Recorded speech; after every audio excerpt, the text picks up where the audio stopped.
How's it, guys? So today I want to show you what I'm busy with. Got a new block that came in from engineering that I'm going to build, and I just want to show you, give you a couple of tips because we do need to look at some clearances. So let's get into that. Right, so we basically got these pistons, 10-to-1 comp going into this block on the 1J block. This came back from engineering. You can see this was the spec I sent them, 86.57. Okie dokes, the piston went with for measuring. So in theory, this piston is 86.499. You'll see we're working in millimeters. So yeah, so we should be, from what we're looking at, be in spec of 0.07 to 8 piston to bore clearance.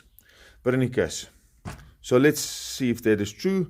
And then how we're going to measure that today is with our micrometer and our bore gauge, dial gauge, bore gauge. So this thing needs to, I've never found an engineer to want to use the cheap ones.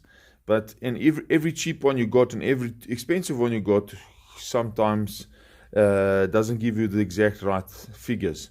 So let's, without seeing if your micrometer is in or out or whatever, let's just use what we've got and see if we've got the right clearances.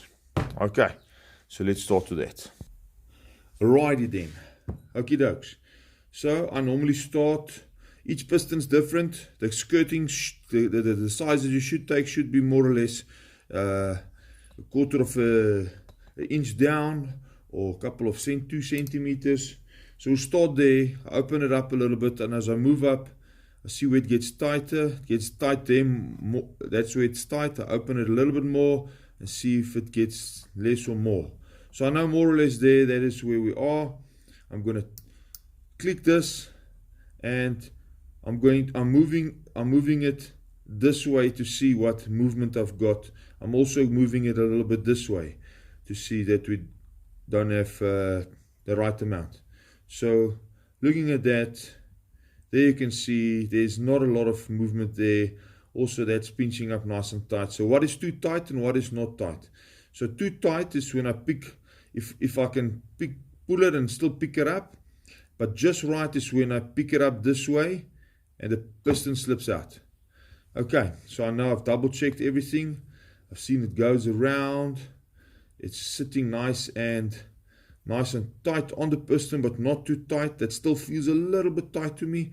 I'm still just going to open it up a little bit more, and I'm happy there. That's where we are. We've got no movement there. Okay, so once we've got that, I basically lock the micrometer. Don't even look at it. I lock it, and now I'm going to size the bore gauge. I'm going to zero the bore gauge into that. So I'm going to zero that, and then I'll show you what we do with the block. Alrighty, let's go. So hopefully you can see the gauge. So I get this guy in over here. I like to have it in the vise because it gives me more accurate readings than to just try and hold by my hand. So you see what we do is the zero is over there. I'm putting it in, moving the needle around, and see where it basically bounces. So just a little bit down. Almost zeroed. Whoops. So move it around a little bit, up and down, left and right, sideways. Alright, that seems to be good. Yeah. Alright, that's it. That's where we are. Alright. So that's very simple. Let's go over to this guy, see what's happening here. So now, this is the direction the pistons are pushing. So this is where your torque is and the most wear. Let's have a look what we got. We're looking at the gauge. If it goes to 0, that was the piston size. And you see where we are. We are sitting exactly at, that will be the zeroed size. So this is bigger. And if it goes this side, that's smaller. So going into there, we are sitting in exactly 0.07 and in between 7 and 8, and going all the way down. There's no taper to the bore, exactly the same. So all of these are 100%. Look at that.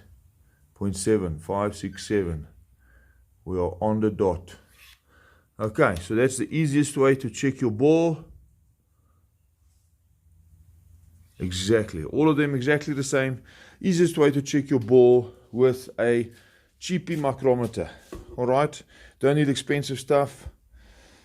Yeah, and the next I'm going to, this is the crank that's going in there. I'm going to clean this up. They all did mic out to the same size, so that's pretty good. And I've built this little guy with a dial gauge just to check that it's true and it's not out of round. Show you guys next how that works.